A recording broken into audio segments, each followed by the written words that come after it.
All right, let's get right into it.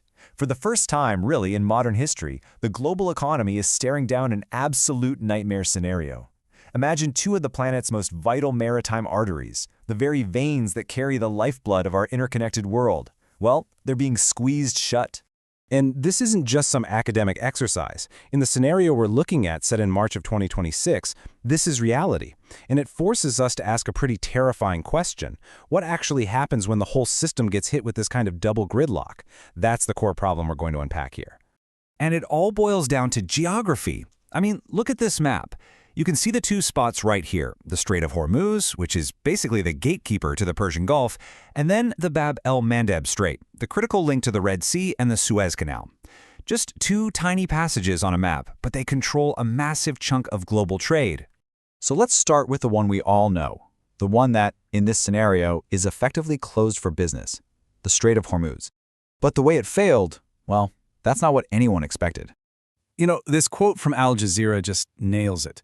We tend to hear Hormuz and we immediately think oil, but it's so much more than that. It's like the central valve of the heart, pumping not just energy, but the basic ingredients for manufacturing, for technology, even for the food on our tables.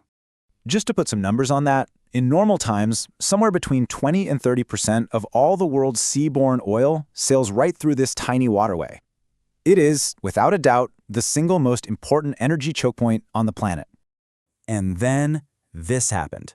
After the conflict kicked off in March 2026, shipping traffic through the strait didn't just slow down. No, it collapsed. A jaw-dropping 90% drop. All of a sudden, you've got 600 international trading ships just trapped inside the Gulf. But here's the really fascinating part, how it actually happened. Iran didn't need to park its navy there and physically block the strait. The modern financial system did it for them. Marine insurance companies just said, nope, the risk is way too high, and they pulled coverage. It created what experts are calling a phantom blockade. Commerce just stopped. And that risk is so high because we're not talking about a traditional naval battle here. The threat comes from Iran's playbook of asymmetric tactics. You know, small, fast attack boats, swarms of drones, and of course the ever-present danger of naval mines. It's all about creating the perception of unacceptable risk. And it worked. Perfectly. So just as the world was trying to process the Hormuz shutdown, a second front opened up hundreds of miles away at a place with a historically, well, a pretty ominous name. Let's talk about the Bab el-Mandeb Strait. This choke point, it's the southern door to the Red Sea and the Suez Canal, and it handles something like 12% of all global trade. We're talking everything from iPhones to oil. It's the shortest sea route between Europe and Asia, period. And its name is almost eerily fitting for this crisis. In Arabic, Bab el-Mandeb means the gate of tears, or the gate of grief. It's a name that reflects centuries of danger for sailors, and suddenly it's become incredibly relevant all over again. And this is what turns a regional crisis into a global two-front nightmare. The Houthi rebels, aligned with Iran, jump into the fray. From their positions over in Yemen, they can threaten any ship in the Bab el-Mandeb with long-range missiles and drones. And just like that, you have a second, simultaneous chokehold on global trade. So now we've got these two critical arteries under threat at the exact same time. And this is how a regional problem spirals into a completely unprecedented global crisis. This table breaks it down really clearly. Hormuz, that's mainly about energy, oil and liquid natural gas, and the threat is from a country, Iran. Bab el-Mandeb, on the other hand, is a huge route for manufactured goods, and the threat there comes from a non-state group, the Houthis. Two different choke points, two different threats, one massive, combined headache.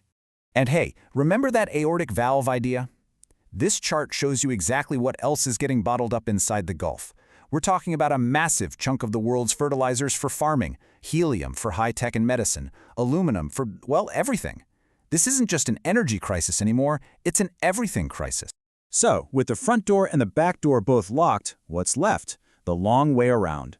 Ships are now being forced to take this massive, time-consuming, and incredibly expensive detour all the way around the southern tip of Africa. And the cost of that detour is just staggering.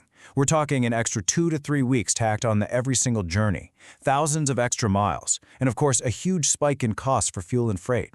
And you know who gets hit the hardest by this? Developing countries, the ones that depend on affordable shipping to survive. So, Faced with this complete logistical meltdown, the world is scrambling for a way out. Is there any way to bypass these choke points? Anything at all? Well, there are some solutions already in place. This map shows two really important pipelines. You've got Saudi Arabia's East-West pipeline and the UAE's Habshan-Fujairah pipeline.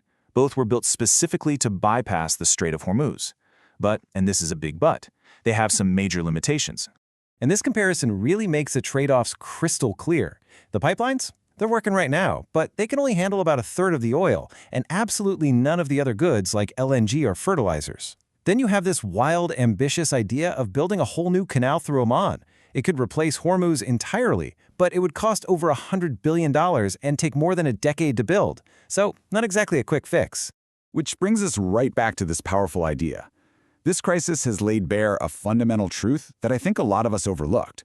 For all our amazing logistics and just-in-time delivery systems, our entire model of global production has a single geographic point of failure.